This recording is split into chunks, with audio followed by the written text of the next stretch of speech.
Good evening, everybody, and welcome to another edition of 108 Stitches Baseball Talk. My name is Scott Morgan, Rough Motor City Mad Mouth. Glad to have my Monday night co-host, David Hodges. How you doing tonight, David? Doing good, guys. Happy to be here. Hope you are. Absolutely. Fresh from my trip down from Jacksonville, my excursion up to Jacksonville where we saw the Lions and the Jaguars. And Rick Curti, good evening, sir. How are you guys? All right. Good. Get ready for some World Series talk? Absolutely. Good. All right. Know it. All right. So, anyways, got to ask the old age-old question. You guys thankful that the Houston Astros got knocked out? Yes, and yes. Yeah. Most definitely.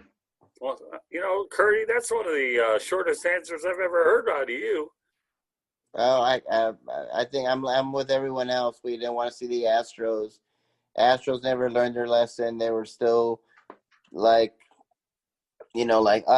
we're in. Nobody wants us here, but we're here. Too bad kind of attitude. And then you got the scrappy Rays, one of the lowest payrolls in baseball, beating them and beating the Yankees. So it's a good story. So it's going to be a great World Series. Were you guys nervous, though, when they came back from that 3-0 deficit that the Rays were going to choke? Yes, I was scared, and I kept thinking about the Yankees. And then I just said, please don't let the Astros be in the World Series because nobody wants to see it. And when they closed it out, I said, oh, thank God. Can imagine being up 3-0 and losing 4 straight? It's only happened one time in baseball. Mm-hmm. Thankfully, it stayed that way. Right, Dave? Yeah. Oh, most definitely. Hey, yeah, I guess, the phrase to be is, all Rays fans were sitting there with bated breath, hoping that, that their squad could, eke out this win. It's as any diehard sports fan know, Game 7, those are the two most feared words, when it comes to, playoffs, and obviously except, for pro football, but, as David Justice once said, you don't want to go to Game 7. Anything can happen in Game 7. And obviously, and of course, both series went to Game 7. I know we'll get to the NL here shortly. Right. But yeah, of course, everyone's happy for the Rays. Everybody thought, well, Houston's getting what they deserved, and after, in my opinion, they are getting what they deserved. Obviously, after the cheating scandal, they're not going to be on anybody's Christmas card list for many years to come. No, I'm sure they won't. That's for sure.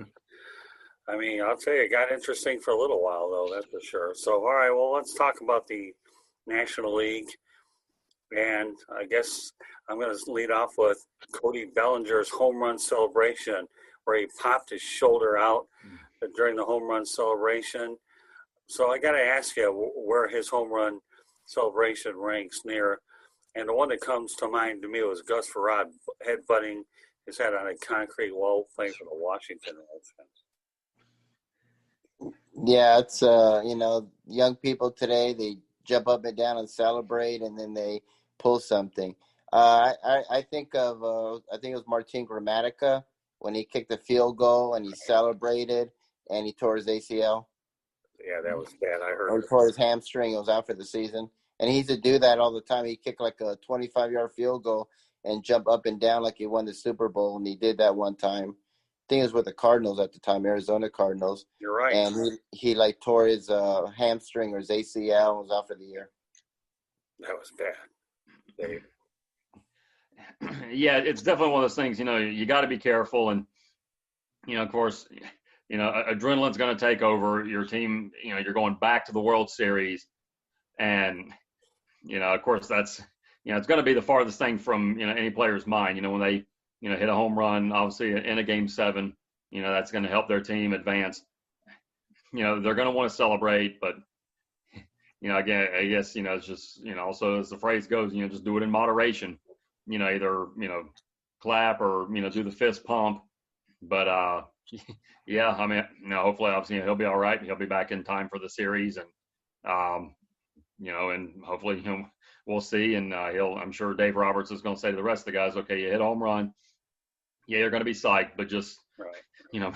be careful. We don't want anyone getting hurt, and especially, someone of his caliber. He's, so vital to that squad, to that lineup. And but it's just like you guys talked about. It's just one of those freak things in sports. Some people just they celebrate a little too much and end up pulling something, tearing something, or popping something out of socket. Yeah, I've pulled a lot of things out of sockets with my injury history, but nothing that compares to that. I don't know whether he had enough champagne and was able to get rid of it. I have a feeling the trainer's room might be a place he resides a lot of before game one takes place tomorrow night. Obviously, at Globe Life Field, the home of the Texas Rangers. So with that said, let's stay with the Dodgers. All right, Dave. Rick, you're probably one who likes been rolling on this one for a while. Dave Roberts, do you think he's still on the hot seat, even though his team did overcome a 3-1 deficit to reach the World Series? Or does he have to win it all to retain his job? I think he'll be safe now that they won the World Series. I think if they lost, definitely, but he definitely has to win. But I think he'll still stay if they lose the World Series. But I mean, I've been saying for like last 2 years, I want to see Mike Scioscia as the manager of the Dodgers. To me, that'd be great. And he's won the World Series. So, but Dave Roberts is a great manager. Whatever happens. So I mean, if the Dodgers don't keep him, which I think they will, he won't be waiting for another job for a while, so somebody will snatch him up. But do I think he saved the job? I do. So you think just by him getting the World Series that he has saved his job for at least a year? Yes, I do. What do you think, David? Yeah, I definitely agree with that. Of course, when you can bring your team back from a 3-1 deficit, get them there. He might get, maybe he got a pass. The year obviously that the Astros cheated to win that series. Personally, I think it's World Series or bust. I don't know if I see him keeping his job there in LA. Because then he'd kind of get the moniker. Well, he can get teams to the World Series, but can he get them to win a World Series? Right. And there's obviously been coaches and players throughout history in sports that, they might be able to get to a certain point in the playoffs or, to the big game, or, whatever it is, whether it be Super Bowl, NBA Finals, Stanley Cup, what have you. They can get there, but at the end of the day, the fans and management, they want the hardware, they want the jewelry. Like I said, personally, I think if the Dodgers don't win it, I think Dave Roberts is out. Okay, well, at least you're firm with your position. I can appreciate it. I will tell you, though, Dave Roberts' first base coach, George Lombard, is actually a candidate for the Detroit Tigers, and George Lombard is actually 45 years of age. So, it'll be interesting to see what happens, even with the Tiger situation. But, you look at George Lombard, he's a very quality baseball guy. He's like 45 years of age, and for that franchise, I think you need some younger blood that you can that could fit in with the rest of these younger guys as the Tigers continue their transition. So we'll throw that out there for a lot of you folks out there that can't realize that there is a Dodger coach being looked at. With that said, let's say with the Tampa Bay Rays, the first World Series berth since 2008. They did it with former pitcher Charlie Morton, who's 36 years of age, by beating his old team. He was a winning pitcher in Game 7 World Series over the LA Dodgers. I pitched for the last 4 innings, and he actually regretted not doing more in the sign-stealing scandal. So Charlie Morton, to me, is a guy who, you know what, he'll be the wild card in this series. He really, really will. That's going to be an interesting World Series. You got the biggest payroll versus the littlest payroll. As I like to call it, David versus Goliath match. Right. I know the Dodgers are massive favorites, but I wouldn't put past anything with the Rays. They're they're very, very impressive. And to me, we've been talking about Don Mattingly being Manager of the Year. My American League Manager of the Year, it's got to be Kevin Cash. I mean, what he's done has been tremendous. COVID or no COVID, long season or no season, what he's done is tremendous. And I think it's going to go all 7. And I have the Dodgers, but it's going to be a tough series. What do you think, David? Yeah, I definitely agree. Obviously, Tampa's kind of playing with house money here. I know we were talking about before. I think Rick, you said it. There's no pressure on Tampa Bay in this. Obviously, the Dodgers. They've been here, a couple times in the past couple of seasons, but obviously they have no rings to show for it. So I mean, obviously it's the World Series, but I've seen the Tampa Bay Rays just may kind of just coast through this. I agree. I could see it going the distance. I don't think it will go the distance, but I mean, yeah, it's again, obviously, I picked the Dodgers as well. Again, I do believe that the Rays will make it a series, but I think the Dodgers are, they probably, I could easily see a players only meeting, like the Cubs in 2016. Of course, it was in the weather delay where they would say, of course, the Dodgers will say, hey, to some of you guys that have been here in the past, we've been here. It's time to close the job or close the door, finish the job. Let's get those rings. Let's bring the trophy back to LA. But for Kevin Cash, it's done a great job, and it's always a feel good story. When you have a team with a very low payroll, to get this far, it would have to make people think. Obviously, of course, Moneyball, with Billy Bean out there in Oakland, that just because you don't have a massive payroll, you can still you can still win your league, get to the World Series, and it will happen. It will happen across sports, and my hat's off to the Rays. Yeah, I believe that the one thing I am is thankful that the Houston Astros did get knocked out. I don't like what happened with the sign cheating scandal at all. I really think that was bad. Of course, you're never going to give an asterisk for it. I mean, Major League Baseball doesn't do that. But, and then compound the problem, the fact that they were 29-31, that would have been embarrassing to this year to see a team under 500. So thankfully the Rays did go ahead and make it there. So it's eliminated any of those things. And here's the deal with this matchup. The Dodgers and the Rays are the only teams to reach 40 wins this season. The Dodgers obviously are now considered overwhelming favorites, which goes back to what Dave said, that they're on house money. I think we all believe that they're on house money at this particular point. And I think what makes this matchup even more unique is one drought's going to end. The Dodgers haven't won since 1988, and the Rays have never won it at all. Yeah, it's a very interesting series, and also the LA Lakers won the NBA championship. Dodgers are in the World Series. Tampa Bay Lightning won the Stanley Cup, and Tampa Bay Rays are in there. And I think that's the first time that I know of that I've seen two teams whose counterparts won championships. So whoever was going to win, they're going to have two championships in the same place. Yeah, interesting.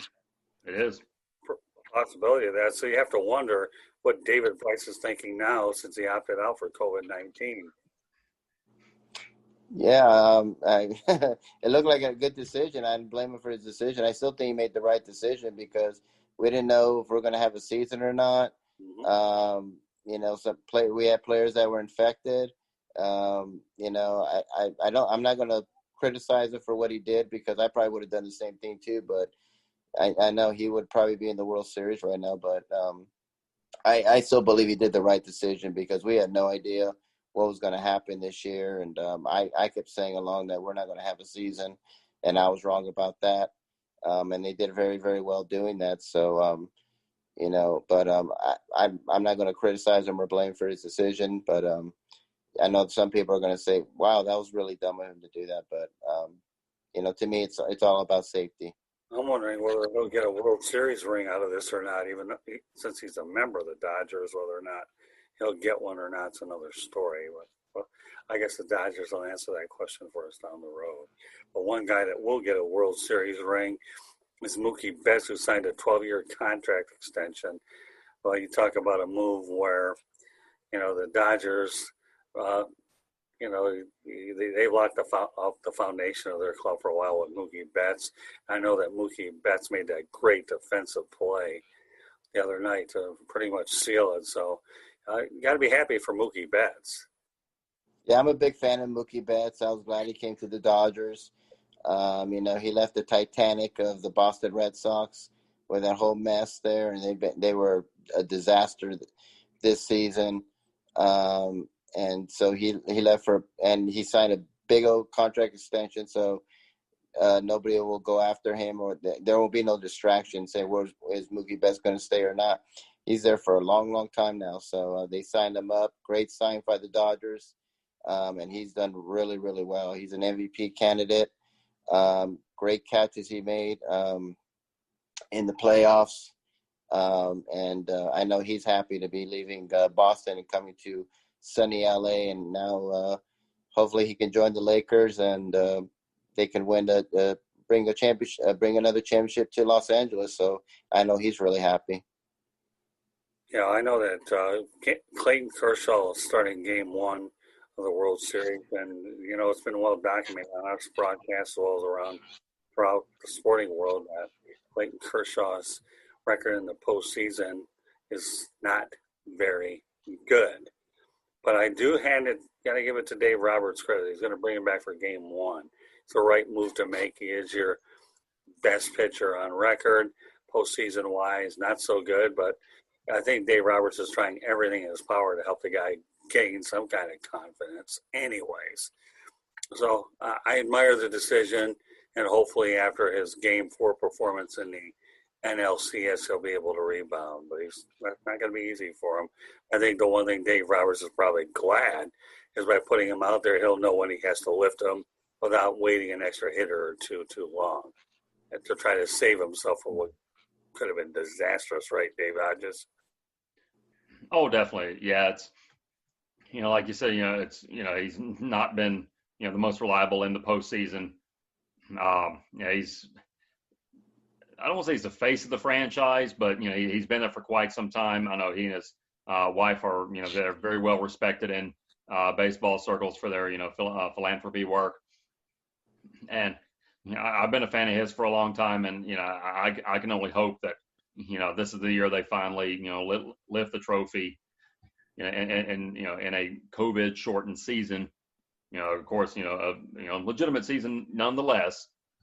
But I'm rooting for him all the way, and hopefully he can go out and have a good series and bring the title to LA. Yeah, well, the one thing about Clayton Kershaw, say what you want, the guy's going to go in the Hall of Fame. Oh, of course. Yep. Yeah, he is, and easily.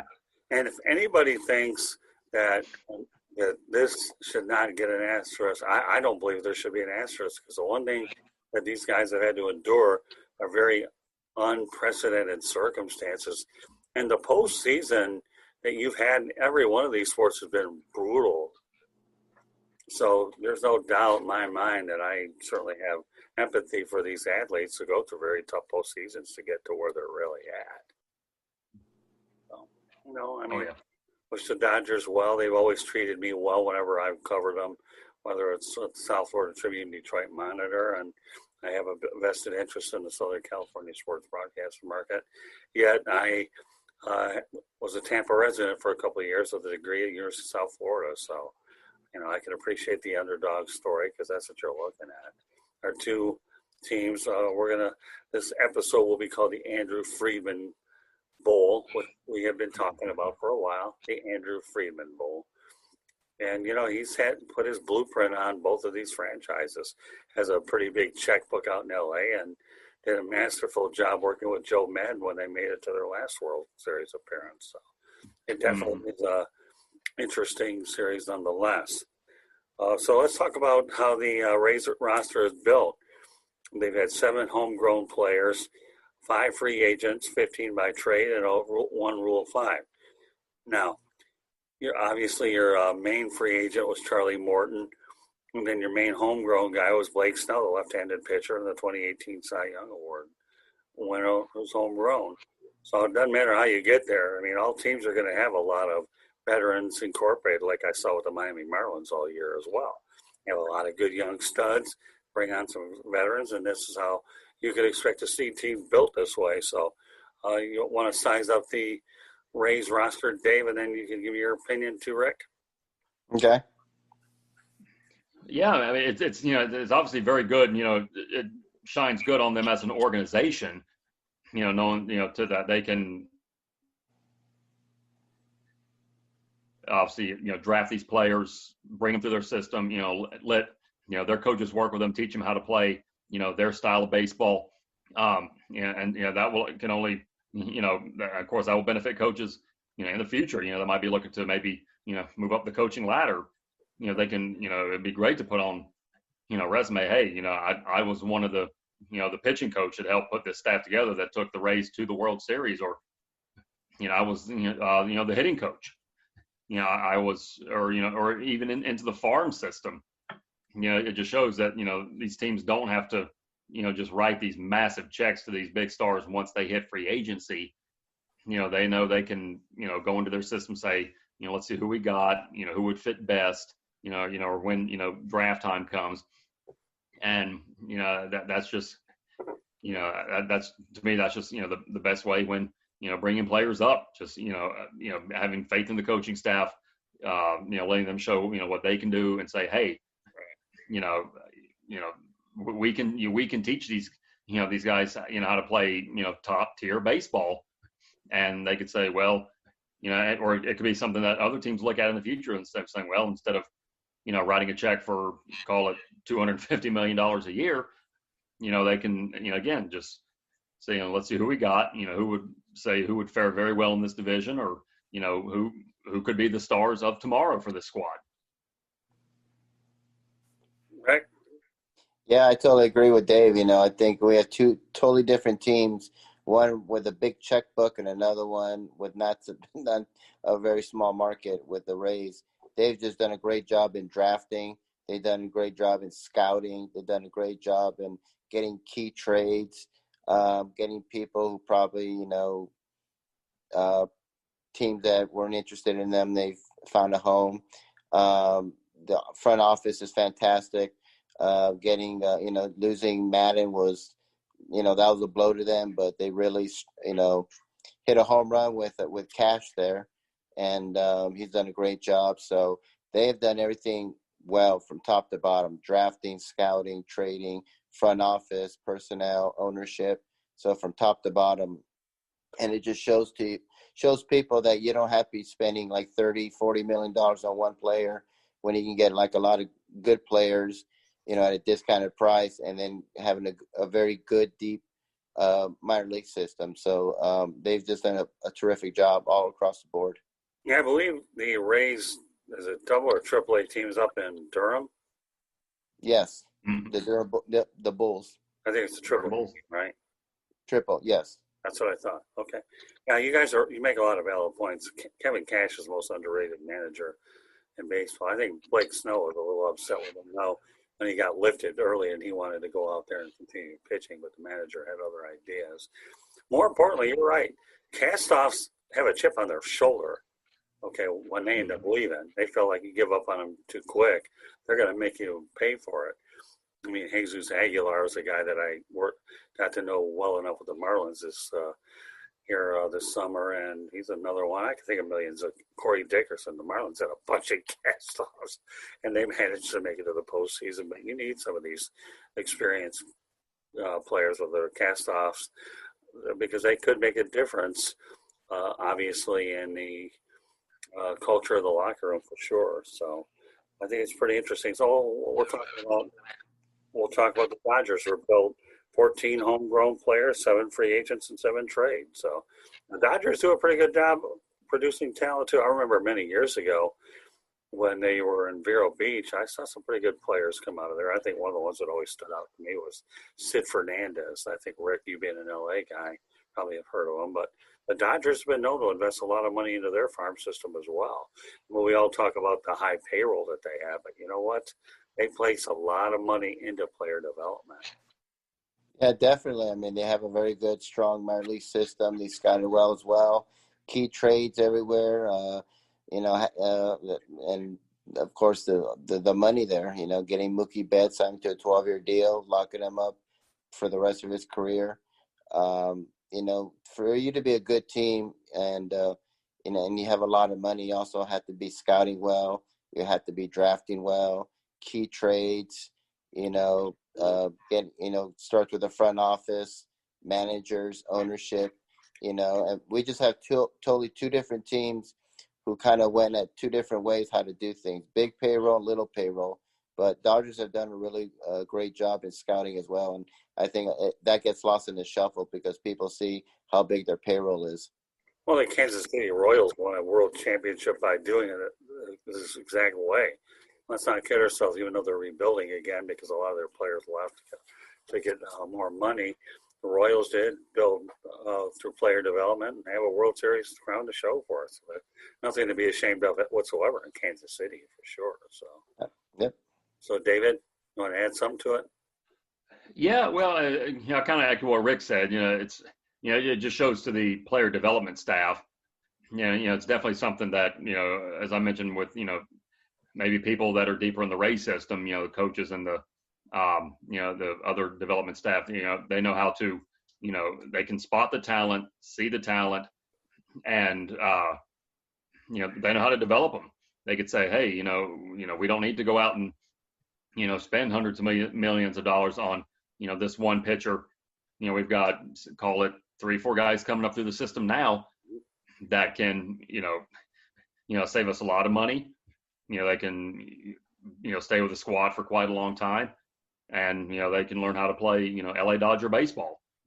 So I mean, it's like I said, Rick said, it definitely lends credence to how the structure, and they know they have the right people in place, and for any squad who can take a player maybe out of college, junior college, and definitely and develop them into a big league pitcher and big league star.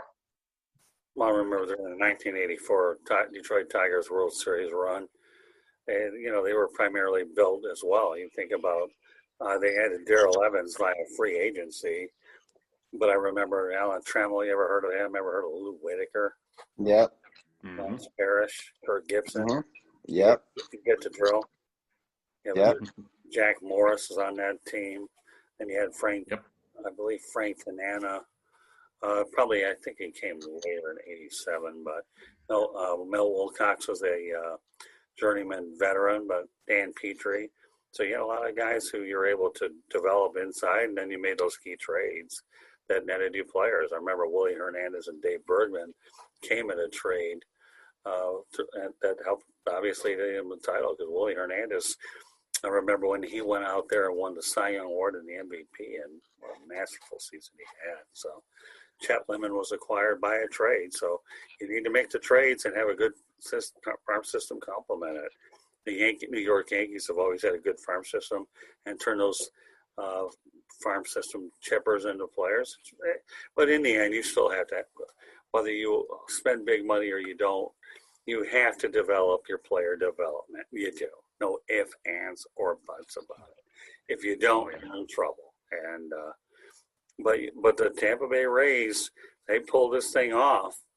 Then small market teams can really be thankful that they proved to set the example, like the Kansas City Royals, that this is how it can be done. Because we're still looking at a lot of big money payroll teams here that have not been able to close the deal. Now the Dodgers could probably get that monkey off their back within the next week or so, but we'll see how it all plays out. Meanwhile, great broadcast, guys. But I want to get off topic a little bit today, okay?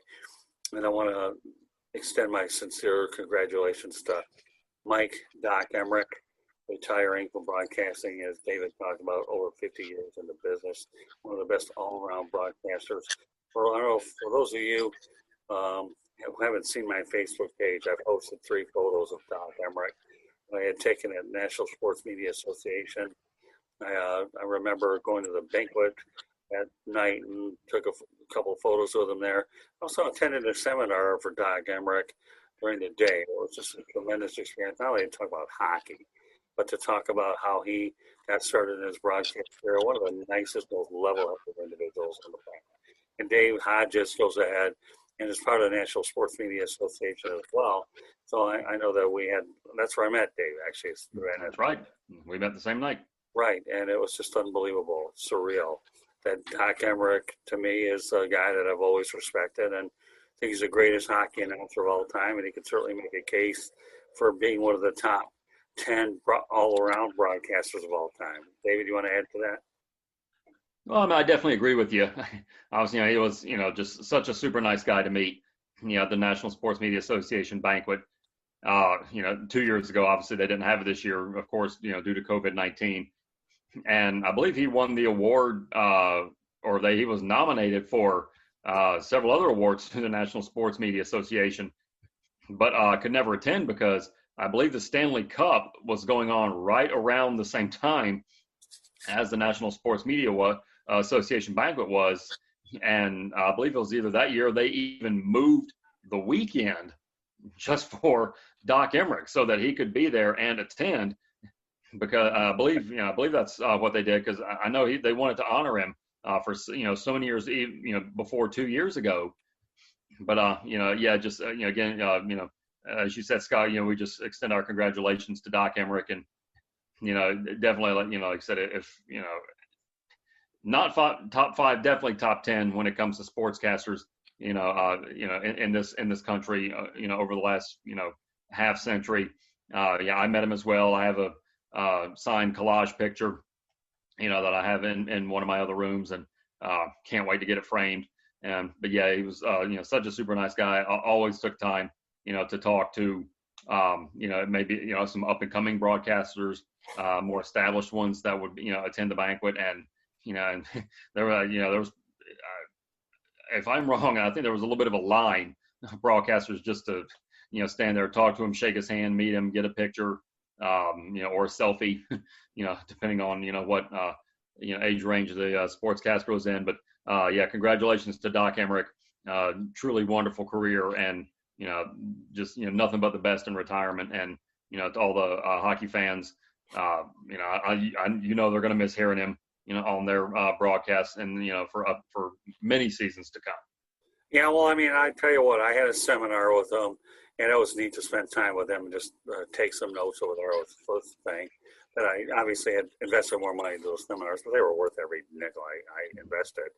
And then, of course, they had the banquet that night was really even unbelievable. So you talk about, but he's a guy that I respect an awful lot, and I got to tell you, Dave Gorin does a good job as president running that organization. So for all you aspiring broadcasters that really want to go out there and learn something, this is an organization for which to be a part of it. And I got to tell you, I really missed that banquet this year. I was really looking forward to doing it. I did too. Yeah. Ever since I found out about, the National Sports Media Association, it's always been on my calendar. I cannot wait for the month of June to roll over, or to roll into June. To go to the banquet. It's a shame it's not in Salisbury anymore. But it's just as fun up there in Winston-Salem. But of course, as you mentioned, Scott, we didn't get to have it this year. As a lot of banquets didn't happen this year. Of course, due to the coronavirus. But hopefully, COVID-19 will be going away very, very soon, and we'll be able to attend it in 2021. Well, it'll always be on my docket for sure. It really will. I love that. The Southern California sports broadcast out in LA, as I'm trying to build this brand here to the West Coast as well as the East. There's other ones I belong to, but some of them aren't as productive. And if I see the need at some point down the road to eliminate them, I won't mention the names of the organization. That will make the final decision on those. But I do know that NSMA and Southern California Sports Broadcast was very dear to me, and that was neat. So, I mean, so we celebrate Doc Emerick, but if I were a betting man, I would say the guy that ultimately replaces him would be Kenny Albert. Kenny Albert is one of the best all-around broadcasters. He got a lot of airtime anyways. What NBC did for Doc Emerick was they went out there and created a special studio in his home in St. Clair, Michigan, is what they did to do those games. And I think Doc probably enjoyed being able to spend time at home with the rigorous travel. He's done all the rigorous travel over the years anyhow. Now, I got to tell you, what was so interesting when we were out there, David, was I had an opportunity to spend time with Bob Lee. Yes. That was unbelievable, too. And we talk about icons in journalism. You know, I know Rick Curti saw me go ballistic today by putting a bunch of these photos on Facebook, but when my mom's still alive, I don't appreciate it. So Doc got me started, and then I wasn't going to stop for a while. I'll probably put a few more up there, but the ones I had to get out there immediately were good. But Bob Lee is, to me, for him to have left ESPN was a big travesty, you know, being original. And ironically, the day he retired when I was on my way back after he got his award over at NSMA. So for me to be able to spend time, we were eating dinner together, and of course he was gracious with his time. So Bob Lee, Doc Emerick, I mean, this is what it's all about, future sportscasters and sports media, to be able to meet such, and many of them are level-headed, Bill Cockett. They don't have egos bigger than Mount Everest. They're really down to earth. So They are. A little nostalgia there, Rick. And we'll have to find a way to get you involved one of these times if I can turn you into a journalist. Well, you're Definitely a good commentator. You really are. You come a long way since I got you started a while back. I'd definitely like to go up there. And I saw you when you told me about meeting Bob Lee, and I'm like, wow, he's a legend. You know, I grew up watching when I started getting into sports, I would watch ESPN, and it was Bob Lee and Dan Patrick and Gil Gardner and, you know, all these legends. And so Bob Lee is a true legend. Yeah, I mean, a lot of people there. David and I had a chance to experience first time. And now when I get I'm going to talk to Dave Gordon and get him on a broadcast. So I'll see. He's agreed to do it, whatever the case may be, but we'll see. TBD, folks. Meanwhile, coming up later on the Sports Exchange tonight, we have a really good broadcast. And all three of us are members of the Detroit sports media. George Eichhorn will be joining me tonight. And we have a guy named John Feedy, who is a member of the Detroit sports media involved with Comcast and covers a lot of Detroit sports. But let me give you a little bit of information about John Feedy. Back in 1987, on August 16, 1987, he rescued a young child named Cecilia Sheehan. Her name Crocker is her married name now. She's the only one that survived the plane crash. They killed 156 people, and she was the only survivor. And that's unbelievable at Metro Airport. But John's going to be joining George Eichhorn and I on the Sports Exchange tonight. We're going to talk about Detroit sports, and we're going to make a little bit of reference to that Cecilia Sheehan, how you have what. And I remember seeing a very interesting documentary on it where the young lady has a little airplane tattooed to her right wrist, or one of her wrists, to remember that crash. And for her to be the lone survivor with 156 people is the most miraculous thing that you can ever imagine. And I got to know John pretty well since we're both members of Detroit sports media. And for me, he's a great guy. I'm looking forward to having him on as a regular on our network. And, looking forward to having him and myself and George Eichhorn on as well. So hopefully all you folks out there will have an opportunity not only to watch our broadcast there at 108 Stitches Baseball Talk, but the one that's following at Sports Exchange. And the title of that episode will be Lions on Fool's Gold. And if you guys want any indication of what that was like, all you had to do was watch what I saw in Jacksonville, Florida, when they ended up beating the Jacksonville Jaguars. And Matthew Stafford finally threw a touchdown pass to the Jaguars, and now he's thrown a touchdown pass against every NFL opponent. So for those of you, that's a rare club. So it is an interesting broadcast, but so all right, before we get off the air, Hodges lead it off. Why don't you go ahead and give me some predictions how long the World Series is going to last? I'm going to say Dodgers in 6. I know I didn't mention I could see it go in the distance. I don't think it will. I'll say Dodgers in 6. Right. I have Dodgers in 7. It's going to be a tough series. Don't count out those Rays. They're pesky. They're feisty. and the Dodgers have all the pressure. If they don't win the World Series, they will be the Buffalo Bills of Major League Baseball. Okay, I'm going to go Dodgers in 6 as well. I believe the Rays have a couple wins in them. I think they're the sentimental choice for everybody to win. David and Goliath, nothing like that big underdog again. But right now they're on house money. They got everything to gain, nothing to lose. And everybody's. I can only imagine what their merchandise sales were like when they knocked off the Houston Astros. I mean, for a year where everybody's losing money, I'm sure the Tampa Bay Rays won a lot of fans because they sent the Astros packing. So any other year, I'll go for the Rays because I'm happy the Astros are not there, and it's a great story. But I grew up in Los Angeles. I am a Dodger fan, and it's been a while, and they have to win it this year. I mean, it's just there's no excuse. They have to win it. Well, like I said, one drought's going to end. One team's never won it, and the other one hadn't won it in '88. So you'll definitely get somebody will get the gorilla or monkey off their back. With that said, Rick, Curti, why don't you lead it off? Let people know how they can go ahead and get a hold of you. Well, my website is www.charlottebats.com. My email address is cltbatsbaseball@gmail.com. I'm also on Facebook at Charlotte MLB and also on Charlotte Bats Baseball. I'm also on Twitter at Charlotte Bats Baseball, and I'm on Instagram at Charlotte Bats. And I'm also on LinkedIn under Rick Curti, Curti, and you can contact me on any of those social media websites. Go ahead, David. Well, I'm on Facebook as Dave Davino Hodges, Davino.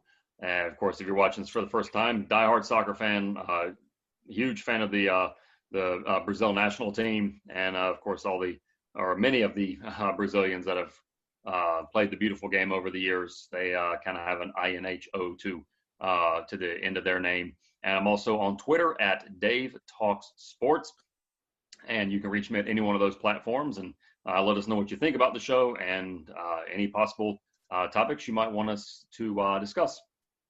Very good. All right, if you want to hear the audio version of 108 Stitches Baseball Talk, you can do it, but I would encourage you to subscribe to it for nothing. 108 Stitches Baseball Talk, but you can find this broadcast on Apple Podcasts, Spreaker, Spotify, iHeartRadio, Google Podcasts, wherever you get your podcasts. I'll repeat that again. Apple Podcasts, Spreaker, Spotify, iHeartRadio, Google Podcasts, wherever you get your podcasts. In terms of following us here, you can do so on Twitter at Tribune South. That's at Tribune South. Facebook and Instagram. Follow us there on South Florida Tribune. On YouTube channel, South Florida Tribune. No cost to subscribe. You subscribe to this channel, here are the benefits. You can see episodes of the Sports Exchange, No Limits, 108 Stitches Baseball Talk, Real and the Rare, which will be now every Thursday with Xavier McKnight and I, Fantasy Football, and the South Florida Tribune podcast. Each and every podcast that we have here adds a different layer to it.